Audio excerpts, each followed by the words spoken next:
Hi guys, welcome back to the Astro Imaging channel. Tonight's session is on a couple do-it-yourself projects that Steve Sagerian is going to present, and then we're going to go around and kind of do a show and tell of some of our own do-it-yourself projects.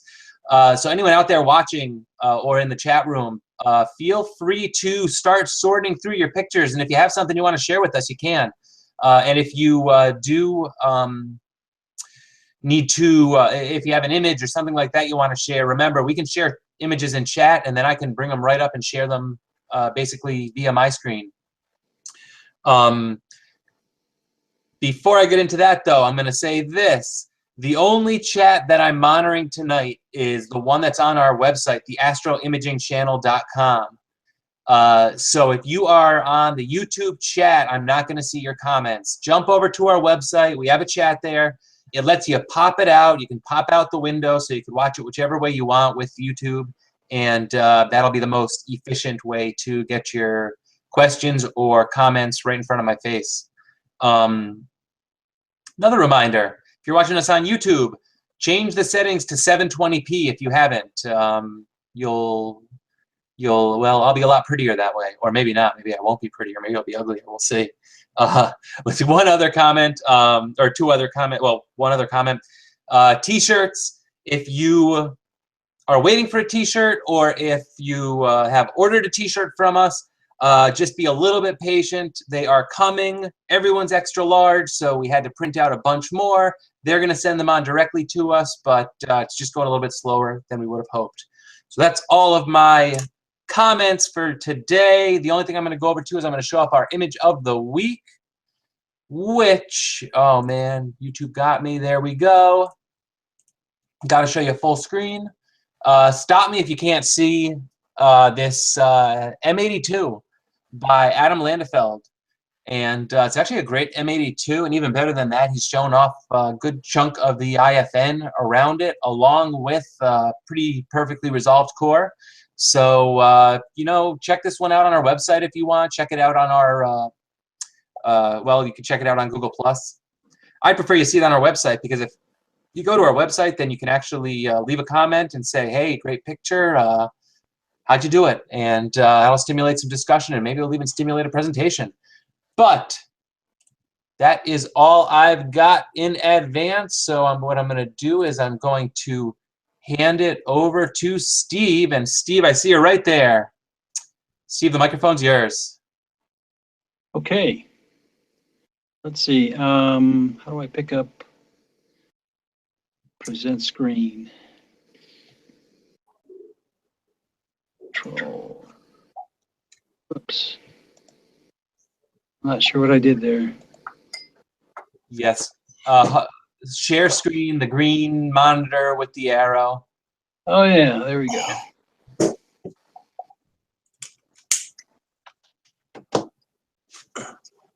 Okay. Is that working? You see me? Now I see your screen, yes. Awesome. Okay. All right. Let's start with this. Here we go. So this first presentation is kind of an article that I was going to write for Sky and Telescope. I actually did write the article, but I never sent it in to see if they would print it. It's called Seeing Red, and it really resolves. It's about those types of things and materials and things that we use to protect our night vision. See, here we go. Okay, so we're always concerned about protecting our night vision. If we're going out to a dark site, we usually think about preparing, you know, getting our flashlights ready, getting our car ready, that kind of stuff. Interior car interior lights, our flashlights, any white lights we have, we want to make sure that those aren't illuminated, or they don't destroy our night vision. At my club, the club that I'm a member of here in Chicago, they used to sell this film, these small sheets of this film called the Lee filter film. and they bought a tube of it, or I guess a roll of it, and I'm not sure how large the roll was. This is a picture of the actual container that the roll came in, and it must have lasted them for at least 5 years, because they didn't sell much of it, and it was when they finally did sell the last sheet, they would take this roll and cut it up into sheets and sell it at the club meetings. I ended up buying one of the last sheets, and I bought it really more of a curiosity, because I wanted to prepare my car and stuff for going out to our dark site. And it was kind of a cellophane material, a kind of red filter cellophane material. And I did some sort of searching on cloudy nights for people who use this stuff. And one of the more popular keywords I found was this ruby lift. There might be a number of people who've used that for their dark site preparation. I didn't find too much about leaf filters. It seems like leaf filter material was pretty unique to our club, but I wouldn't, make a claim that we're the only ones that use it.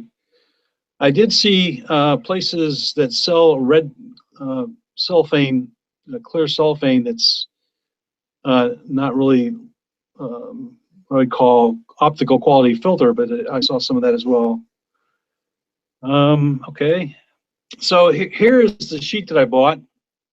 I got it on a table here, and then I also have my lovely high school assistant showing it.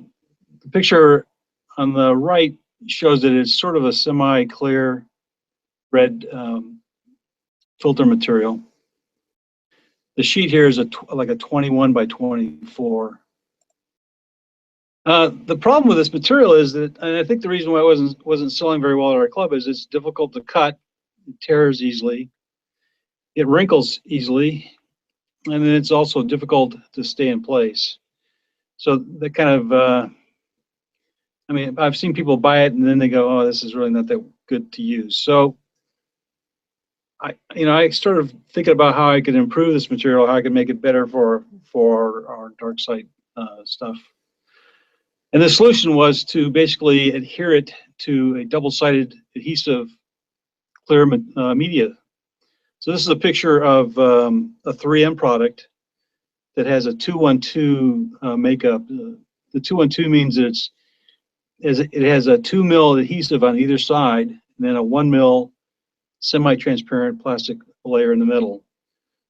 This is a 3M product. Here's a picture of the inner material, the core, I guess. It's as you can see from the picture, it's semi-transparent. It's not very optically clear, but it's clear enough to allow light to pass through.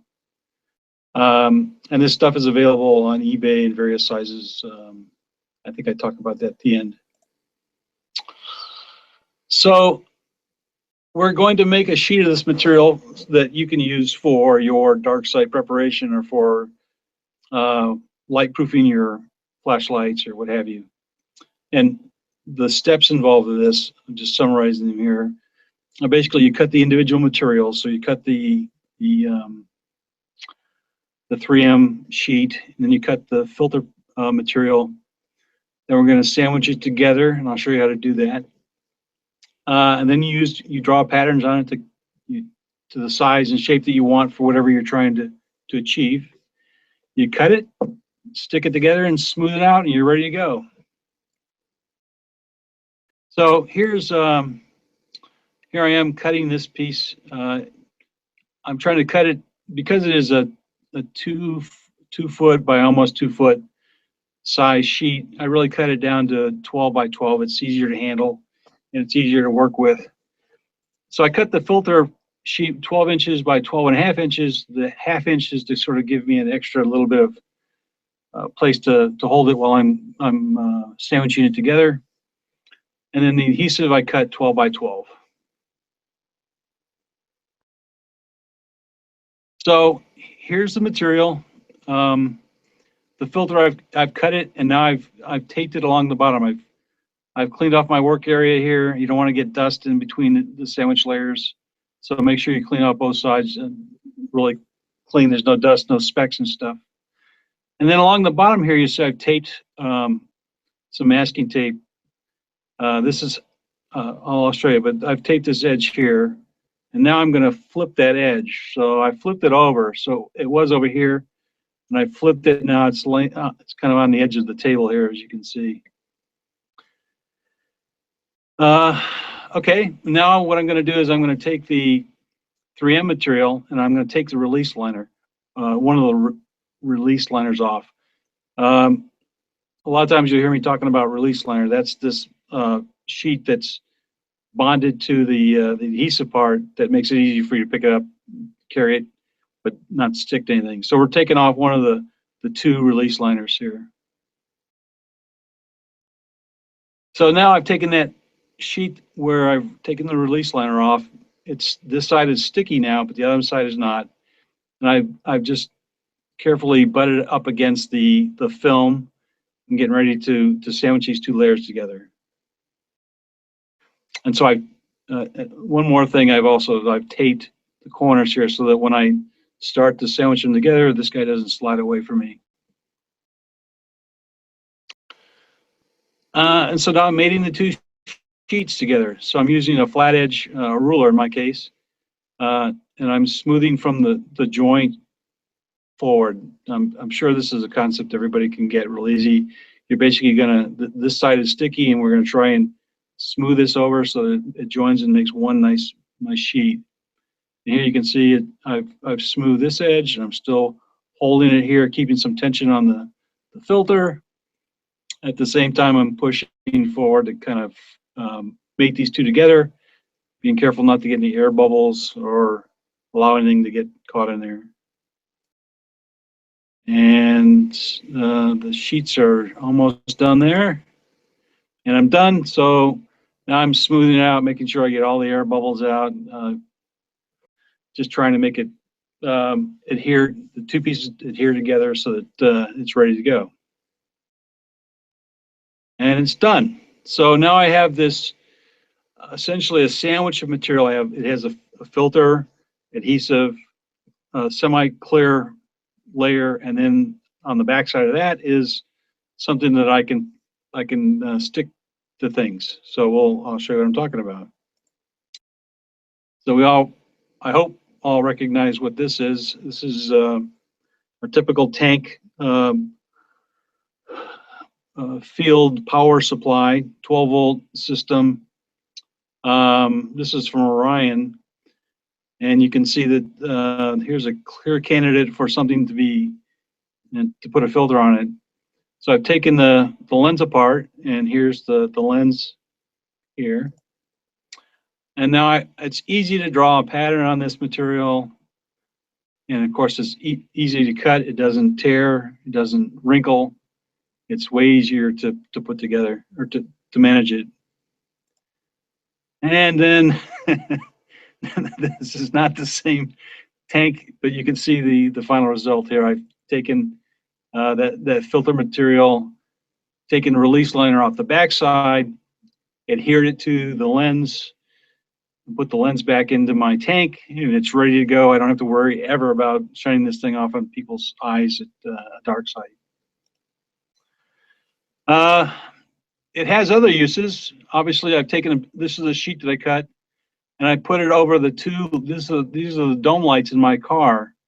So, you know, when I roll up to the dark side, after if I'm in my car and I want to look at some notes or want to look at something, I can turn on the light. It's red light. No one's going to complain about that, and it works really well. And I just put this sheet right over the whole thing. I haven't actually tried to mold it to the light, and that way I can pull it off later if I don't want it in there. You know, some other time I don't want that there. So, just some other things about this material. It's not you can't use this on touch screens. I know some people have asked me, can I put it on my cell phone or a tablet? The answer is no. I don't recommend you using this on a laptop. It would probably work, but at some point, I think your laptop screen would get would not stand up to this material. If you want to take it off, it's easy to pull off. You just pull off the, pull it off like you would any kind of sticky a sticker or something like that, and then use a little rubbing alcohol to dissolve the sticky adhesive. That works really well. Where to buy it? The double-sided material, the media, the 3M stuff is on eBay. Use the search word 3M double-sided adhesive sheets, and that works real well. You'll find a bunch of different vendors selling it in different sizes and shapes. And then for the leaf filters, leaf filter material, if you're going to use something else, that's fine. I found it on Amazon with the search word Lee Filters HT027. Any questions? I don't know if I should I wait a little bit here for questions, Adam, or should I just go right into the next? I haven't I haven't seen any come in via chat. Move on to the next one. If anyone has any questions, then type them right into chat, and we'll get to them. Okay, I'm going to kill that, and then I'm going to go to. Let's see.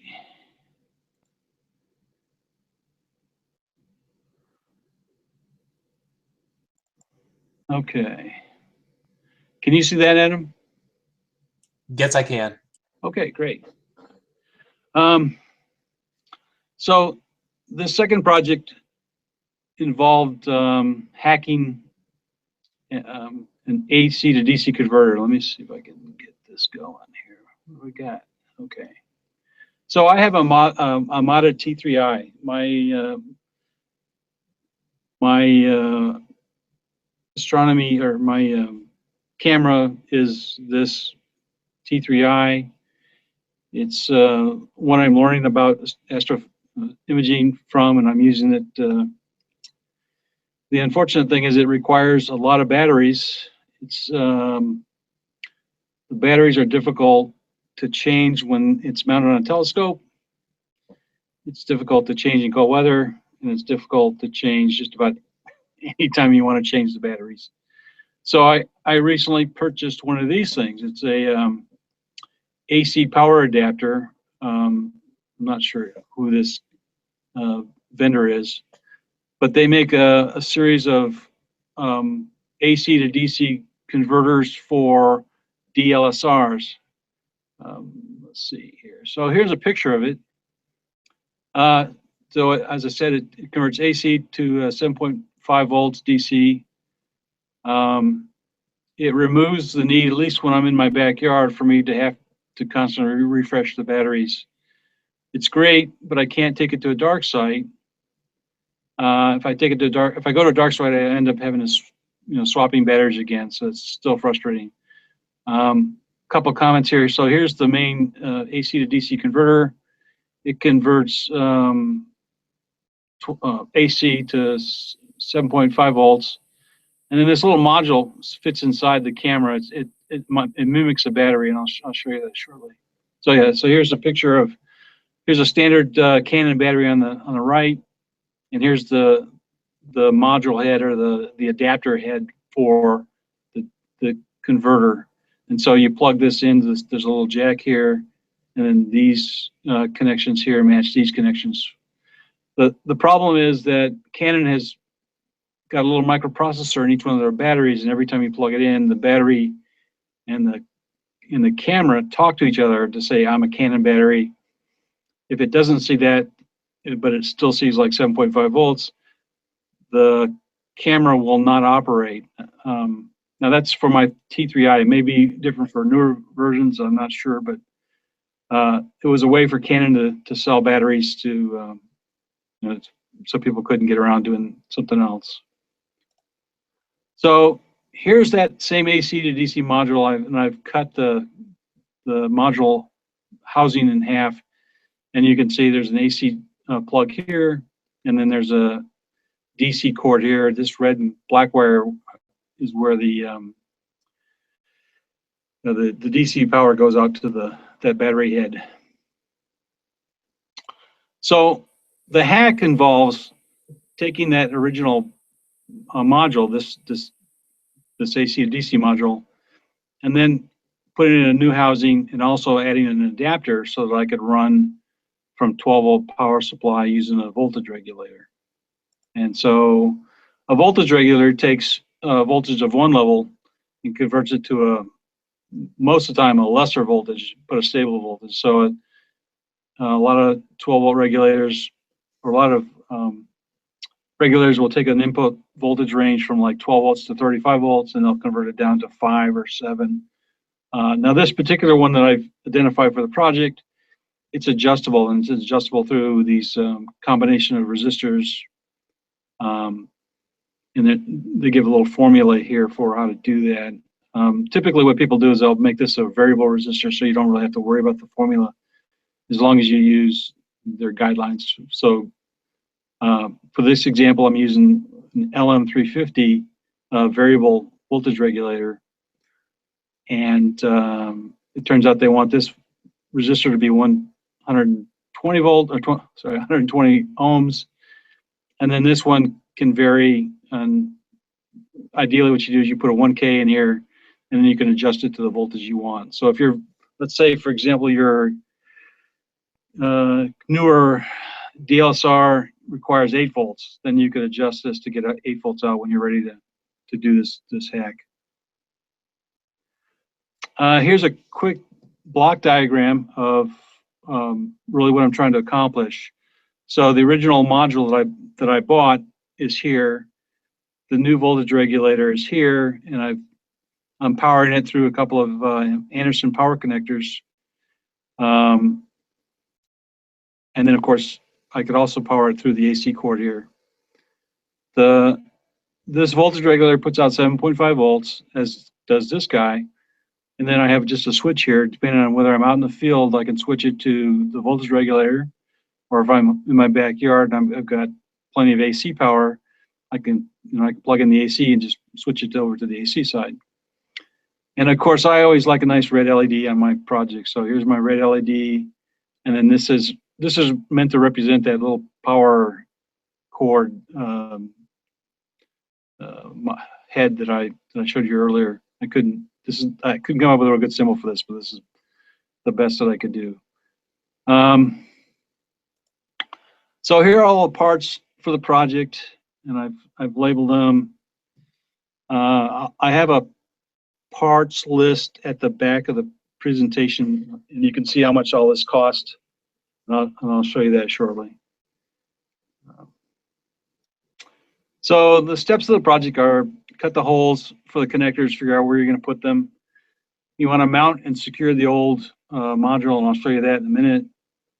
Wire up the voltage regulator, and that takes a little bit of soldering and a little bit of understanding some of this basic electronic stuff. Wiring up the LED.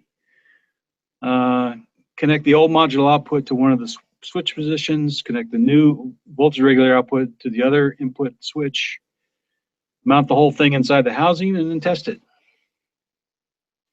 So we're almost done here. So it's really, really, really, really important to make sure that this module doesn't move around. If you so what I did is I cut this plastic housing so the old AC adapter module, or sorry, AC plug would fit in there. And then on this side, I bolted it down with some screws, and then I poured epoxy here and here. I don't want this thing to move at all, primarily because it does have AC on it, and you don't want AC. You don't want something slipping and hitting this side where the voltage regulator will be. So that worked out real well. It's really after I cut the hole, put it in there, and bolted it down, did all that stuff, it's solid. It's never going to move. I don't have to worry about that. Then of course there's the wiring up of all the components. It's very straightforward. The schematic that's in the data sheet is pretty accurate, and it's easy to follow. Here is the completed unit. You can see the old modules here. Here's that perf board. Here's the voltage regulator and the components that go with it. And the rest of it's just wiring up these little bits here. So here's the LED going over to the board, and then here's the switch, and then the center connector for the switch is the output to the battery head, and then the two outer ones go from either to this guy or to this guy. So if the switch is in towards this side of the board, then it's actually drawing the power from here, assuming it's hooked up. And if it's in this other position towards the bottom, then it's drawing power from the AC module, assuming that's plugged in. So here it is. Here's my go anywhere, do anything DSLR power system, so that I can take pictures either at dark side or in my backyard. And now I'll just show you a quick video of just testing it.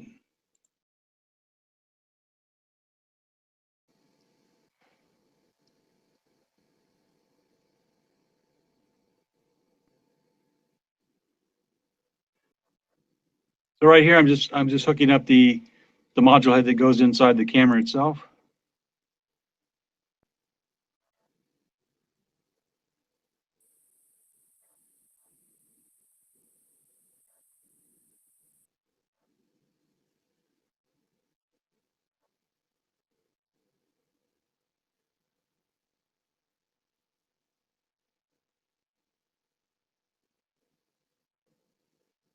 So now I'm going to just test the battery, the version where I'm running off of DC, like a 12-volt battery system.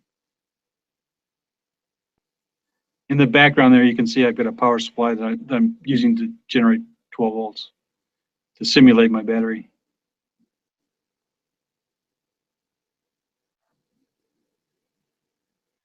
It turned off. You see the red light turned off because it isn't powered through the AC. Here's the AC cord sitting off to the side.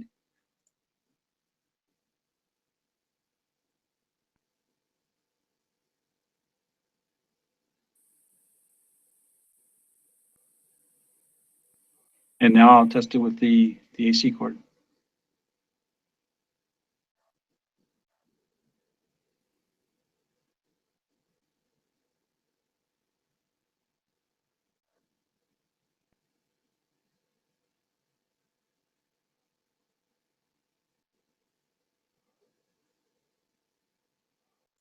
And now I'm testing it with both systems. So I'm not sure why I do that, but I have both the AC power and the DC power available.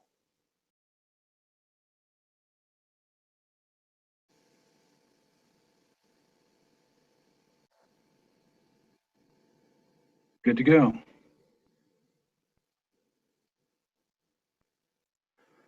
Here's a parts list of the materials that I used for the project. I did leave off. I noticed that I left off the switch, and I went back and checked the cost for a switch. And that was $2.12 at DigiKey. So the plastic electronics project box I bought off of eBay. You can buy 5 for $3.70. And then the rest of these parts are from DigiKey. And here's the individual cost. I just carried it over here. For the plastic box, since I bought 5 of them, I divided this 3.7 by 5. The screws that I use, those nylon plastic screws I buy from McMaster, they come in an account of 100 pieces for $5.94. So I've sort of divided 100 and then multiplied it by 6, which is the number I used for the project. And then those Anderson crimp connectors, you can buy those on eBay, 20 connectors and 20 crimps for $12. So the total cost of the project is about $10.30 when you throw in the switch. And that does not include actually the AC module itself, the AC DC module I bought on eBay as well. I think that was another $16. And that's it, Adam. that's all I've got for you. Whoops. Awesome. Well, thank you. I'm going to ask you one question. Somebody was having issues with the video, and I had to go check something, so I wasn't quite paying attention. But the question came up: any idea if you could use a DC-DC buck converter? And I was kind of thinking that's what you did, but I'm not sure what is in the DC module you used. Yeah, the module I used is what's called it actually is a buck conversion. It's called an LDO, a low dropout voltage regulator. So yes, you definitely would use that. You could, I guess, use something smaller like a 5 volt to 7.5 volt converter. That's called a boost converter. Mm-hmm. But I standardize it on 12 volts because that's what we most commonly use in our power supplies out in the field. Right. Okay. Yeah, so to the person who asked DC-DC buck converter, yeah, it should work. I don't know what was causing your battery to shut down. And then something about the deep cycle battery shutting down just stopped giving power. I'm not quite sure what's going on with that. But if you do have any other comments, Dan, post them in there, and we'll try and help walk you through them if we can. Just to clarify, earlier on, Steve said that he couldn't use his fake battery at a dark sky site. Steve, that was because it's AC power, and you don't have AC power out there? That's correct. Yep. Now, a couple of people have pointed out that that you can easily get converters of various kinds that can convert your 12 volts to 7.5 or 6.8, or depending on whatever it is. There's a number of those out on the market already. And you can get some of those battery packs that we're talking about that Steve pirated. You can get them so that they accept 12 volt inputs too. One of mine accepts 12 volt inputs and converts it over and takes it from there. Yeah, that's absolutely correct. You could also just get an inverter, right? So you could get your 12 volts and run AC on it. You could solve this problem a whole lot of different ways. I don't generally like the idea of taking it up to 110 and then dropping it back down to 12 or 7.5. Just it seems like a waste of conversion power and stuff like that. And so yeah, I would agree with that. Yep. And it frequently comes down to the quality of the inverter you're using. But if you can avoid using an inverter, do avoid using an inverter, because you are wasting a lot. Right. And we want all that battery power for our observing time. We don't want it for heating stuff up. Exactly. Yeah, Lou, I'm reading the comments, and you were using a rig runner. I can't put my finger on what would have been causing it to jump out, unless maybe there was something going on with the wiring in your buck converter, something like coming out and on, because your deep cycle battery doesn't care what it's hooked up to. It should be putting out power no matter what. The only thing in a rig runner would be like the fuses possibly going, but I wouldn't expect them to go in and out in that case. So it could be something. The other thing is, and I'll just throw this out there, as much as we like ordering our really cheap parts, sometimes cheap parts show up and they don't work, or they could have some sort of glitch in them. You just want to make sure that the part you're actually troubleshooting works. That could have something to do with that. I'm having trouble nailing down what your issues were. I will say this: I had one of those. Trying to think, yeah, AC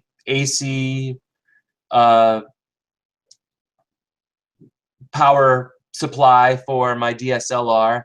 I actually had 3 of them, and they would die and more than once I ended up having to fix it out in the field in the middle of the night, just dark. And if I didn't get it fixed, I didn't get to image, so I kind of found a way to fix it.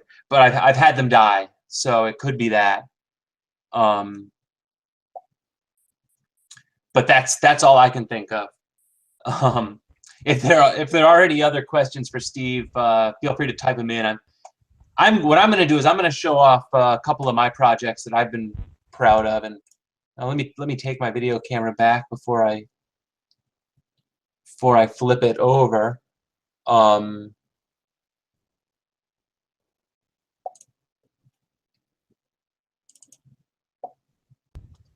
Steve,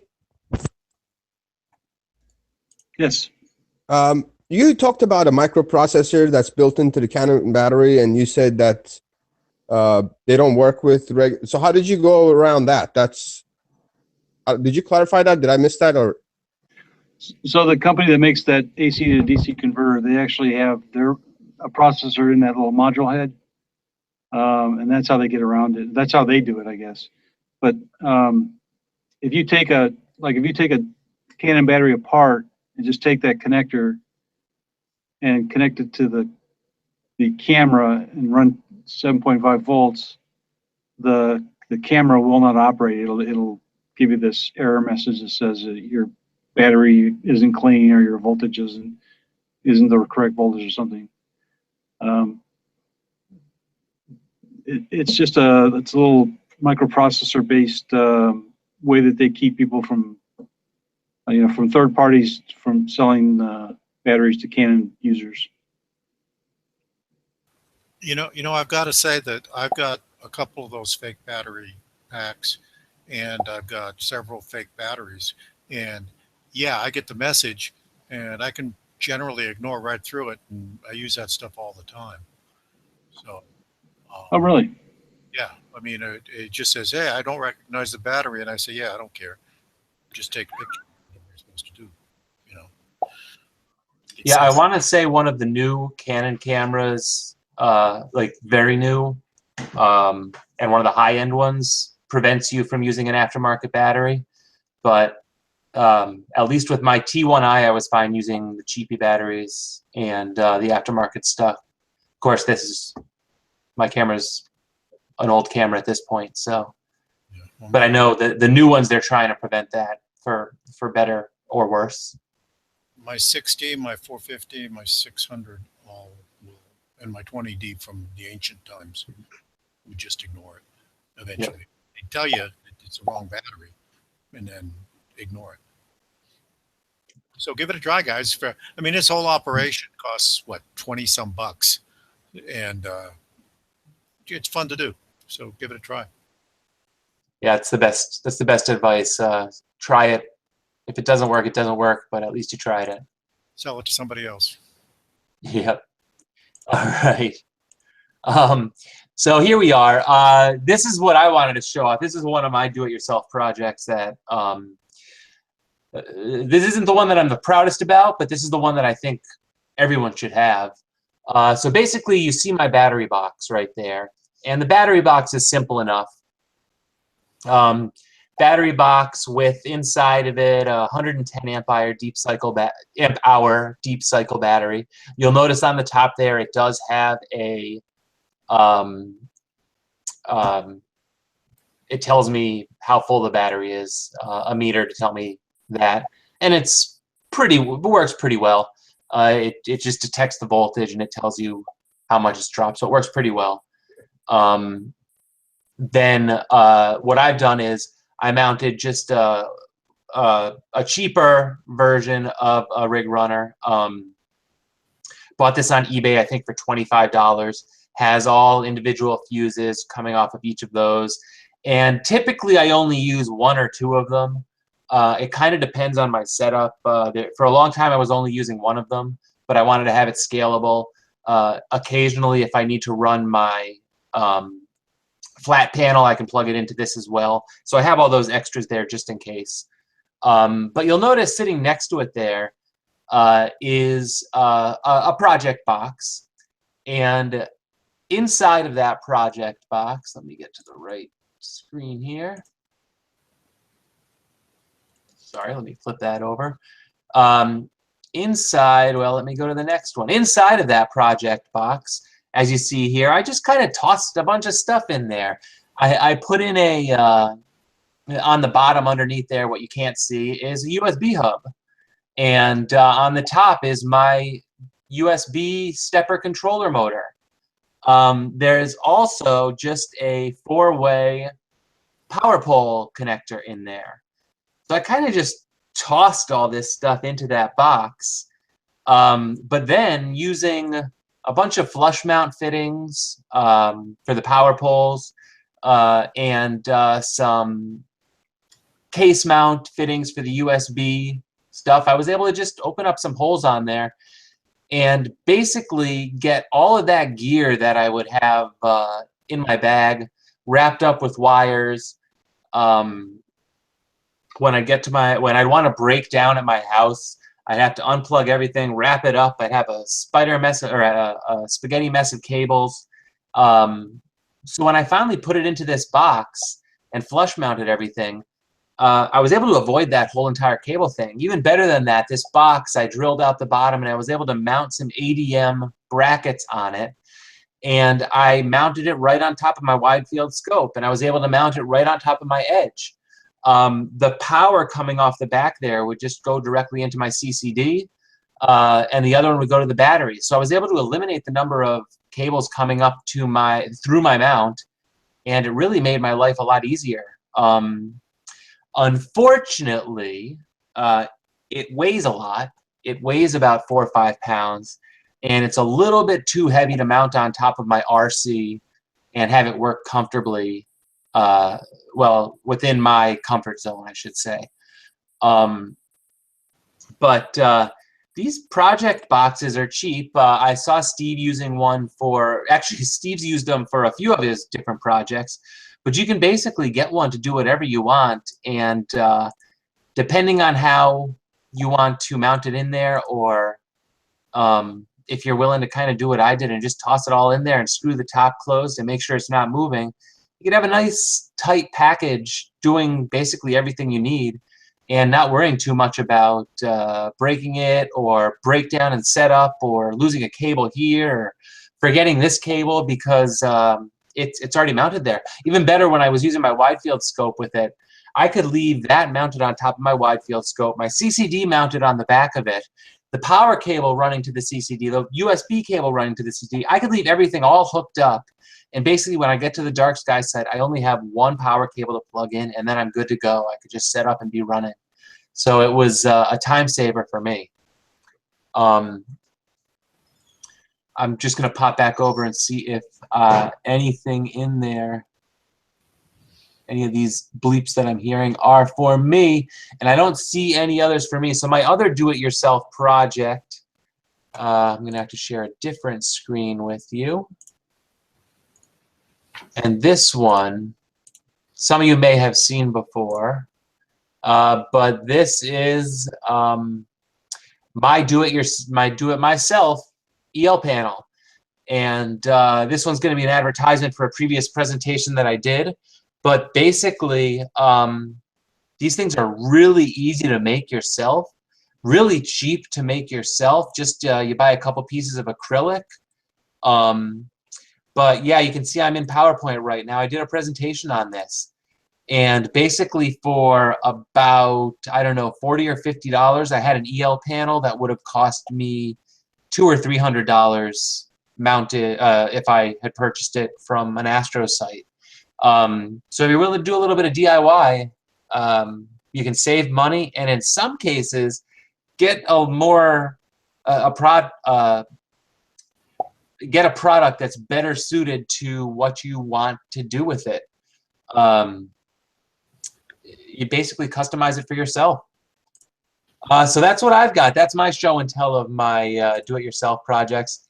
I didn't know if, is there anyone else in the room that has anything they wanted to show off? I see George commenting, anyone use a stick-mounted PC to your, anyone using a stick PC mounted to your mount? we had discussed that. A lot of people using PCs on their mount, but the sticks I think are a little bit young in their life cycle. But somebody was talking about it. Wright told us a little bit about it last week. Or am I thinking last week? No, was it Greg? Yeah, I'm sorry. Losing track of where I last talked to Richard. No, I'm sorry. It was a presentation at the Winter Star Party where he went into it in depth. But also when we did one of the Nightfall presentations, he talked about it a lot. And I know that when we were down at the Winter Star Party a couple of weeks ago, Josh and I were doing some films, videos like we did for Nightfall. And he went into a whole spiel about that. Also, we've had several sessions where Tolga has talked a little bit about how he's gotten his Quotom computer stuck up on top and is using it successfully. Okay. Adam, I do have a present. If I can figure out where I'm supposed to be, let me see. I should be over in Chrome, and I can share my desktop, share the entire desktop, and that should be a mess. And can you see my desktop now? Yes, we can. Okay, let me go over to, I guess I got to go over to a new screen over here. I'm going to go to Alex Astro.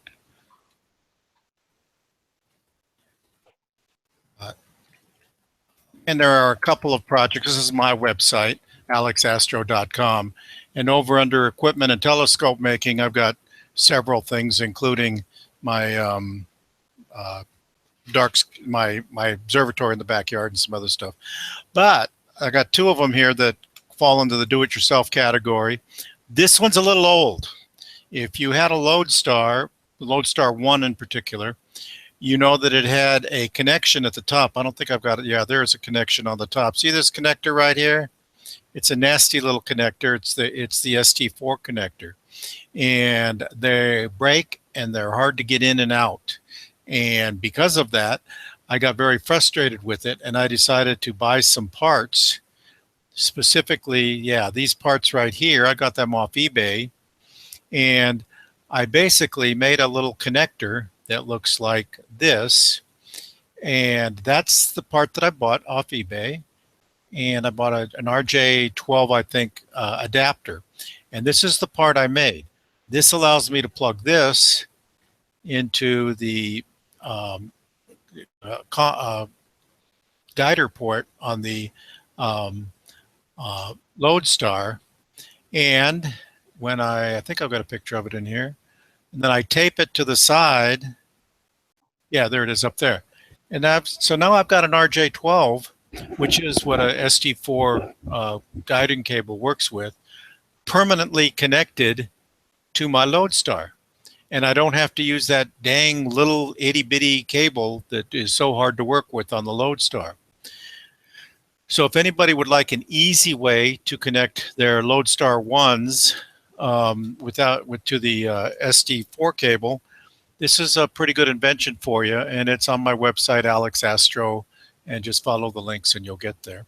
And let me interrupt you, Alex. If anybody finds that interesting and wants to do it, drop me an email because I have a bunch of extra parts that'll let you do that. I bought I did it for myself, and I bought extras because they were so cheap. Buy 5 at a time. Yeah, something. Exactly.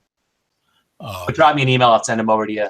So it's basically, it's an eBay thing, and you could see, I think, on that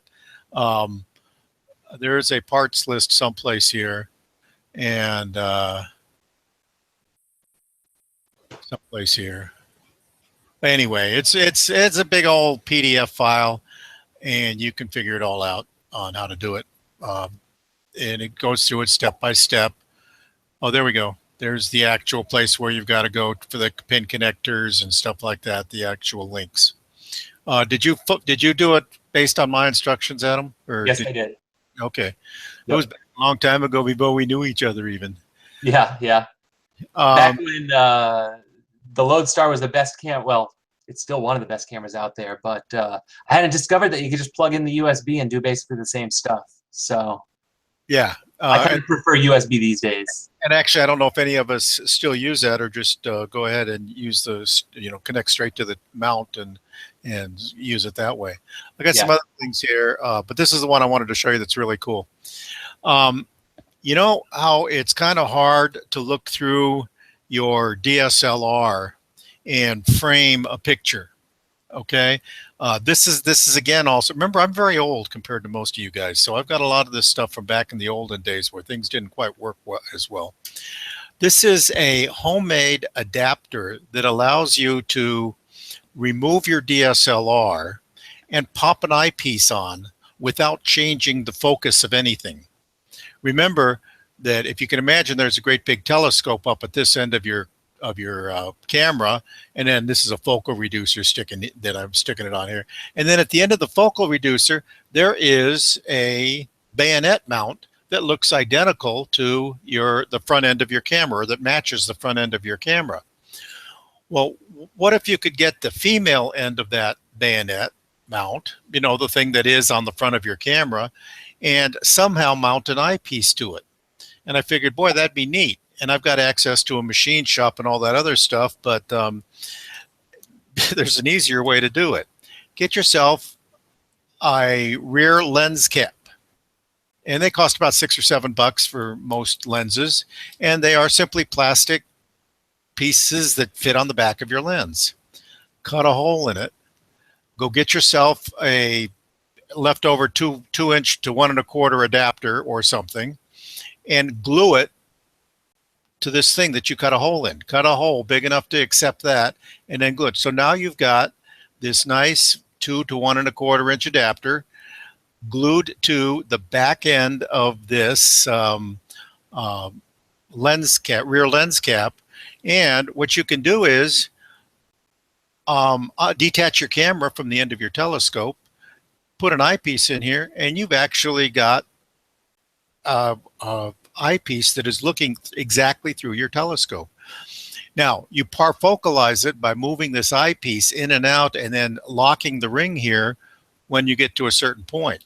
And when you've done that, now you've got something that you can actually focus with a parfocalized eyepiece.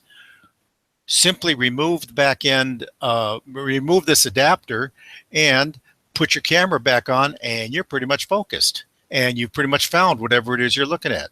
It's much better than trying to remove the whole camera and the assembly, put a diagonal on there, or any variation thereof. And you can see it just involves getting an old piece of newspaper and your Dremel and cutting a hole in a plastic cap and gluing a big 2 1/4 or 1 1/4 to 2-inch adapter to it. Really helps. I actually used it not too long ago. And again, it's on my website, alexastro.com, over in the equipment section. Anybody got any questions or comments or anything? Okay, those are my 2 little goofy things for you. Yeah, these astronomers are smart guys. Chris Hawthorne is working on an alt-az coordinate system using a 6-axis gyro and an Arduino. So that seems like a cool project. I'm trying to think. 6-axis though. Do you need 6 axes? I'm not sure, but either way, Jeff Boyd built a GPS module for his Celestron just for the RTC. He didn't get it working, and strange things happened, so he yanked the plug out and panicked. Yeah, I've had a few of those panic moments. Usually the first time you plug your new cable right into that very expensive piece of gear. For me, it was do it myself 12-volt cable for my CCD camera. There's just a lot of money that you're hoping you're not going to get rid of by plugging that in. And this here's a 6 okay. No, you don't need a 6-axis gyro, but it was cheaper than the 3-axis. So there you go. Well, that explains it. All right. Well, this was a cool session. You know, we're always looking for other other people to talk about do-it-yourself gear or give us an idea of what you're doing it yourself. There's some crafty astronomers out there who do some really cool stuff. And for those of us who aren't engineers or electrical engineers or have any of those specific skills, we basically look for the instructions that we can follow line by line and do it that way. So you guys give us the instructions, or you guys want to present to give us those instructions, we'd be glad to have you. Definitely contact me if you think you'd be interested in presenting. But for the time being, we actually have a lot of great future sessions booked. And I'm only gonna, I'll only say next week's session, Imaging to the Edge of the Universe. And the presentation is specifically about imaging distant objects, high redshift objects.